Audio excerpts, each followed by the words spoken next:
যদি কোনো ভক্ত একবার আরতি দর্শন করে তাহলে সেই ব্যক্তি তারপর যুগের 1 মাস পূজা হয়।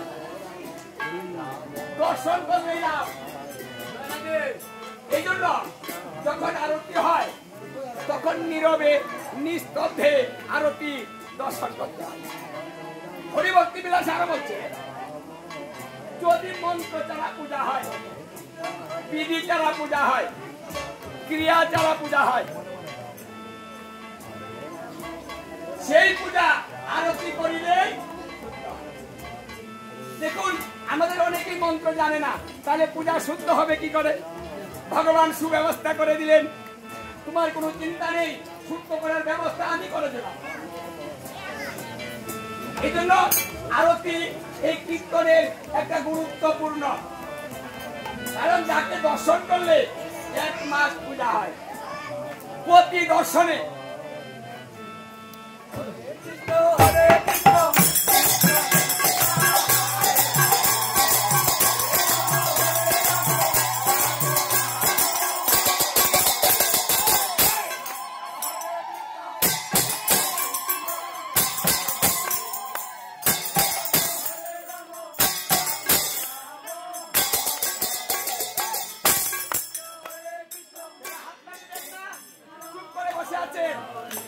বিচার হবে, হাসবেন না। কথাটা কে বলেছে? আমার মহাপ্রভু বলেছে। যদি কোনো ব্যক্তি করতাল করে কীর্তন করে তাহলে তার গ্রহ দোষ কেটে যাবে, হাতের রেখাটা ভালো হয়ে যাবে, সংসারটা সুখের হয়ে যাবে। তাহলে সবাই তো সংসার সুখ চান, তাহলে হাত গুটিয়ে থাকতে হবে। যদি হাত গুটিয়ে থাকেন তাহলে মহাপ্রভু বলছে সেই ব্যক্তি বড় জন্মে 4টা পা নিয়ে জন্মগ্রহণ করবে। দেখেন বিচারটা কি? হাতে তালি দিবেন না, তার জন্য বড় জন্মে কি হবে? 4টা পা হবে, 2টা হাত হবে না। এখন কি নিবেন? 4টা পা নিবেন, হাত দিবেন, আবার খাবেন না হাততালি দিবেন? হাততালি।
যজ্ঞটা হচ্ছে। যদি এখানে তাল না হয়, আচ্ছা এই যজ্ঞে কেউ থাকবে না? থাকবে না। আরে ভগবান জানে কলিযুগ আনন্দের প্রিয়াসী, আনন্দ ছাড়া তারা ধর্ম করবে না। এই জন্য আনন্দের সঙ্গে মিলিয়ে, তালের সঙ্গে মিলিয়ে ধর্ম দিতে হবে। এই জন্য তালের গুরুত্ব বেশি। যার তাল নাই তার জীবন ভালো না, যার তাল নাই স্বামী স্ত্রীর মিল নাই,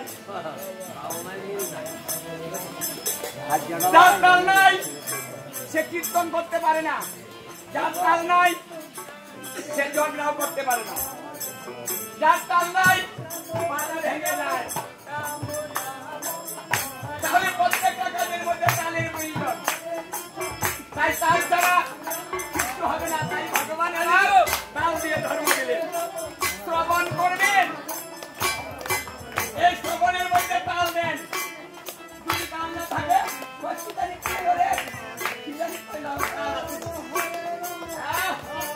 কারণ তাল না থাকলে কিছু বোঝা যায় না। তাই যার তাল আছে ভালো হবে, তালটা সুন্দর করে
কীর্তন শ্রবণ করতে নেই।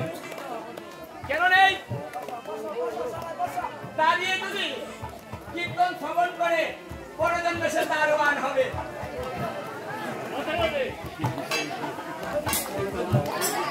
যদি চেয়ারে বসে শুনে চেয়ারম্যান হবে, তাদের ইচ্ছা বসতে পারবে। যারা চৌকিতে বসবে তারা চৌকিদার হবে, আর যারা জমিতে বসবে তারা জমিদার হবে।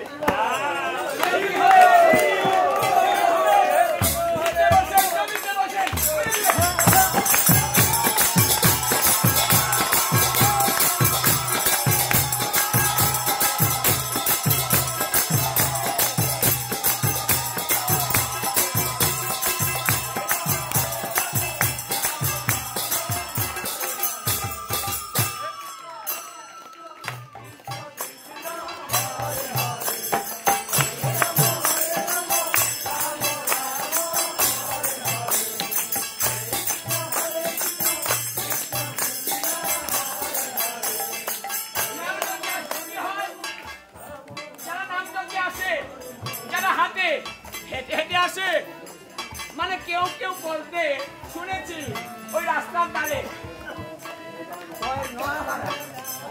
ও মাগো আস্তে আস্তে মানে ওই সড়ক থেকে এখানে আসবে, পা চলে না,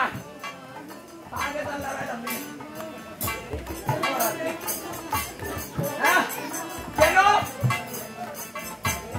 আর ভগবান ব্যবস্থাটা কি করে দিলেন? তুমি যদি হাঁটো তাহলে কি হবে জানো? প্রত্যেকটা পদে পদে একটা করে অশ্বমেধ যজ্ঞের ফল পাবে।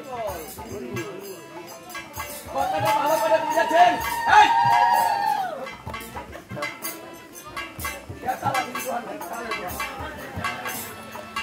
দেখুন,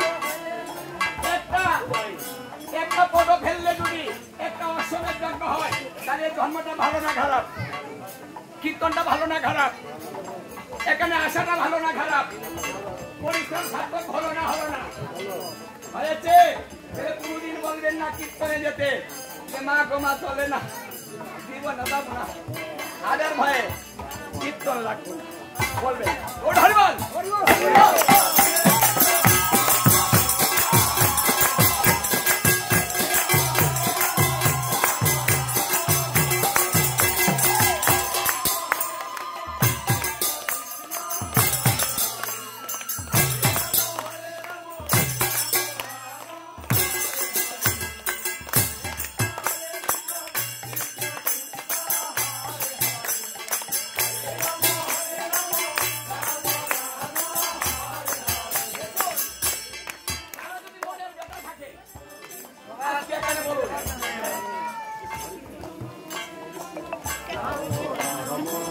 মানে যত প্রকার বেতা আছে আপনাদের সার্থকতা যারা মন খারাপ করে নিয়ে এসেছেন, এখন মনটা ভালো হয়নি, যারা ঝগড়া করে এসেছেন ওটা ভুলে যাননি, দিয়েছেন তাহলে কীর্তনে আসলে লাভ কত লেগেছেন? হ্যাঁ, বেতা ভালো হয়ে যায়, যেটা ওষুধে কাজ করে না, এই ওষুধে কাজ করে। গৌর হরিবল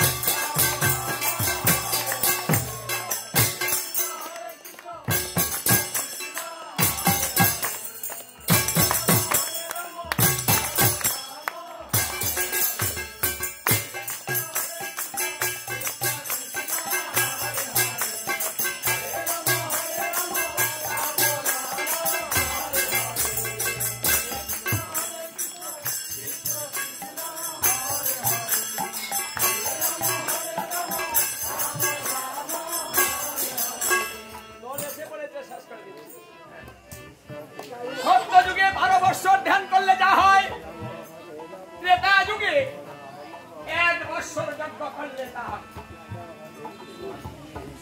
ত্রেতা যুগে 1 বছর যজ্ঞ করলে যা হয়, তারপর যুগে 1 মাস পূজা করলে তা হয়।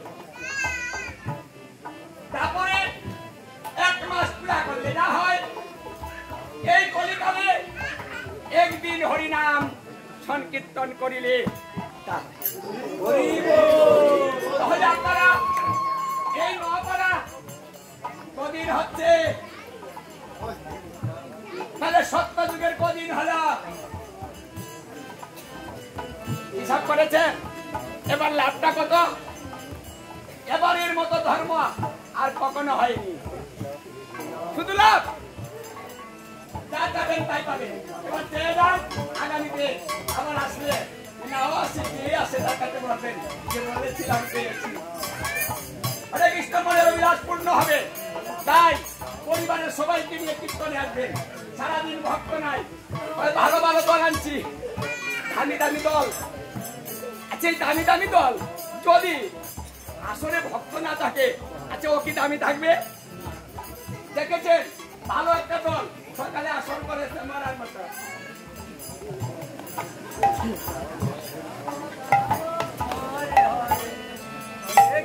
কেন? শক্তি নাই, মনে হয় মাসে ধরেছে তো বল হারিয়ে গিয়েছে। কেন হয়েছে জানেন? শক্তি কে দেয়? ভগবানের সমস্ত শক্তি প্রদান করে ভক্ত। তাই যেখানে ভক্ত নাই, তাই সেখানে সবকিছু দুর্বল হয়ে যায়। আর দেখবেন এখন যে দল দিয়ে আসবে না, চুট কত খারাপটাও ভালো হবে। কেন? ভক্ত আছে। হ্যাঁ,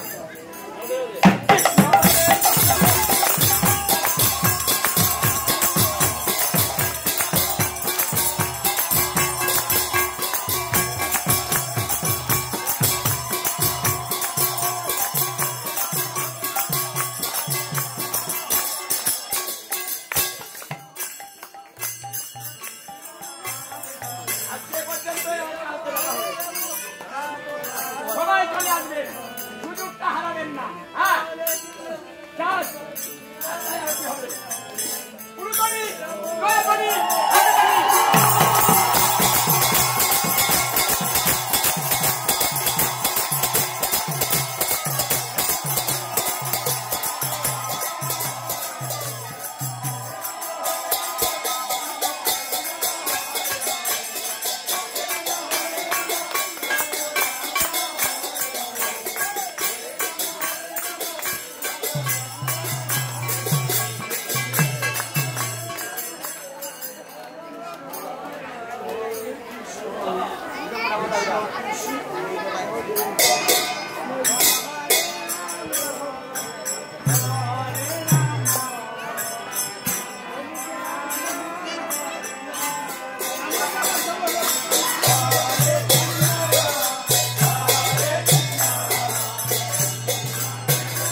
না